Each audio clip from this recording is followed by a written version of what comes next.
So in this video, I'm about to explain to you the correct way to set up your Facebook ads columns. So why is this important? Ultimately, you need to be able to see the data that's coming through your ads in a clean way, in a structured way that allows you to see the full funnel and be able to optimize for that as best as possible when you're running your ads. So very important, and once you've got this right, it's pretty straightforward. What I'm going to do is add a link as well to a spreadsheet that has all of these laid out for you so that you can copy this for yourself afterwards. But I'm going to run through each of these column headers relatively quickly for you just to explain why I've approached it in this particular way. So this is one of our clients. This is just like one small campaign we've been running for them. I'm not going to reveal who it is, but you can see it's this is an e-commerce company, so this is an e-commerce focused one. If you'd be interested in a LinkedIn, a lead gen version of this, so B2B version, then let me know. I'm thinking of probably doing one of those as well. But for today, I'm going to focus on e-commerce. So firstly, this is just within a campaign. We've got two different ad sets. So one of them is just focused on interests of cooking and sustainable products. You can see we spent £100. So firstly, to explain the overarching approach, as I've mentioned already, it's about the funnel. So we're trying to basically optimize for a funnel of sales, starting from somebody just discovering the brand, all the way working through to making a purchase in the website. So we want to be able to represent that within these columns, and then that means that we can see at what point within that funnel the traffic is getting to. So you can generally see when there's a particular drop off. So firstly, I like to have the ad set name. That's just practically because you always want to be able to keep track of which one's which. Delivery also you want to have straight away personally, just because you want to be able to see if it's on and off. Date created is very helpful because it's easy to forget when you've been doing anything to each campaign.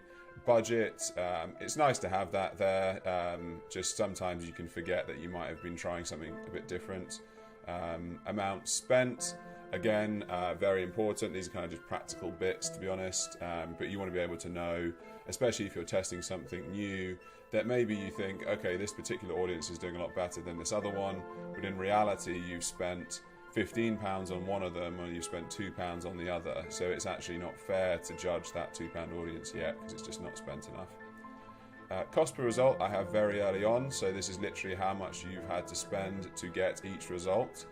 So this is extremely important. So say if this particular company had an average conversion value of £50 in their store and they had a 50% profit margin, for example, at £17 they would be making a profit realistically. So realistically you're going to try and figure that out for your client every time, or for yourself. What is the cost per result that you need to get to be profitable, and then you're just running your ads to try and beat that constantly. Reach, I like to have really early on. Reach and impressions, obviously relatively similar, to be honest, but I like to have those early on because, again, if you're A/B testing between two audiences, for example, you want to get at least, say, 2,000 impressions normally to go through each of those tests. And sometimes Facebook will give preference very quickly to one or the other, a little bit too early on actually, so it will actually make mistakes. So you need to sometimes even turn off the winner to force through Facebook to send more traffic to the less performing one initially, until you can actually make a more or more definitive answer on which one's best. I like to have frequency early up as well, because this you just need to be aware of, going above 2 times frequency. It depends on the level of the flow, so if you're doing remarketing campaigns, it's often a lot higher. If you're doing cold audiences, it's often a lot lower. But either way, you need to be aware of it and understanding that can have real issues. Like sometimes it can jump up to 15 to 20 times frequency or something, which can be way too much, and can be causing you problems. So you need to be aware of that. But ultimately, these are the top of the funnel. So reach and impressions is just how many times people have actually seen the ad, going through to CPM, so cost per thousand. So if you're an e-commerce brand, generally if you're up over if you're near £20 cost per thousand, then that's going to be pretty high, and you're going to have to struggle to get enough of anything through the entire system if that's that too much. So anything after that point is kind of going to have a difficult time realistically. Whereas say in this situation, it's not too bad. It's about £5-6 cost per thousand. So this needs to be good for the rest of it to really work. And then unique link clicks. So this is how many clicks are coming through, and then how many, what's the cost per unique link click. So again, if this is particularly high, this is another next step along that you need to be aware of. How many people are seeing it, and then how many people are actually choosing to click on that ad and go and look at and basically go ahead through to the website. So this is the next step that you have to consider. You can notice as well I've got unique link clicks, and then I do have all clicks. So link click is how many times they've specifically clicked on the link to the product, for example, whereas link clicks all could be other links within the ad. So it could be to go to look at your profile, it could be lots of other things. So unique link clicks is really the most important one, but all clicks is also interesting to consider, but it's a kind of secondary. Landing page views, so this is how many people actually arrive at your website. So there's often a lot less than the unique link clicks because not everybody makes it through to the website.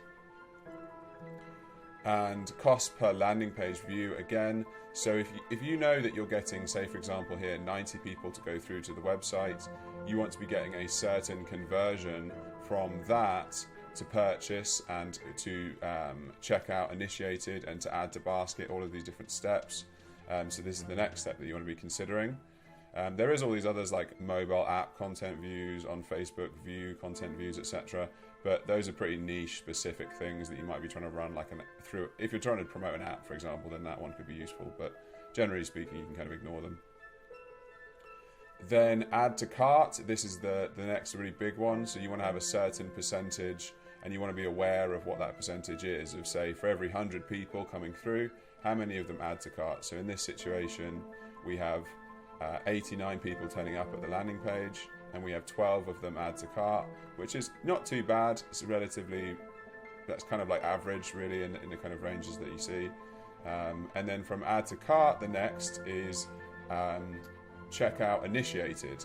So how many of those people who add an item to their cart then actually go to their cart or to their basket and actually click to initiate the checkout. So it doesn't mean purchase yet, but it just means I want to go ahead and actually make payment for this. So you can see it's gone from 12 to 8. So this is the next step in the funnel.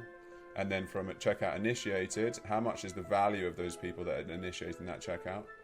And then it's actually making the purchase. So from adding their details in, adding their card details in, actually goes ahead and makes a purchase.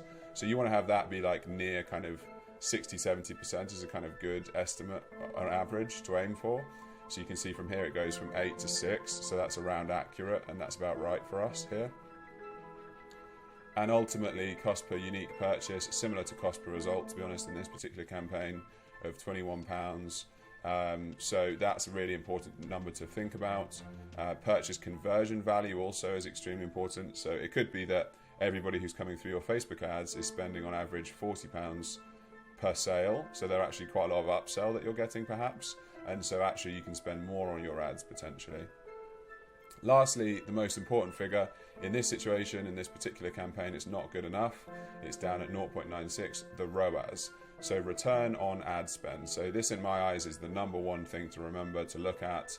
It's if you can get this to be 2.3 times, that means that for every £1 you spend, you get £2.30 back. So this ultimately is everything that matters. It's if you're trying to make a return on investment, ROI, then ROAS is the kind of earlier metric within that. That's basically saying on the ad spend itself, how much are you getting back? So there's really some leftovers like when's it ending, schedule and things, but to be honest, these are kind of secondary, like how much do people watch videos and stuff. But ultimately, this is the flow. So it starts from people just discovering you on Facebook through to how much does it cost to actually get them to click on things and click on your ads, through to getting to your website, through to actually adding items to the cart, checkout initiated, making a purchase, and how much does that purchase actually value to you. So that's the flow that we run through. And so you can understand now, and you can see that you can go through this and see when does the drop off occur. Like maybe the add to basket, really there's nobody adding to basket. So that means, you know, the ads themselves are getting attention. People are liking the ads, they're liking the videos or images you're using and the copy you're using. But once they turn up to the website, something is turning them off. So this is how you can kind of like problem solve and figure out the best way forward to find the result that you're looking for. Hopefully this has helped. I'm going to add a link so that you can go and actually like watch this and add these for yourself, and you can save them as a preset by going in here. I'll stop talking now because I've gone on too long. I wish you luck with this, and yeah, let me know if you'd like a lead gen version of this, and I'd love to help film that for you soon.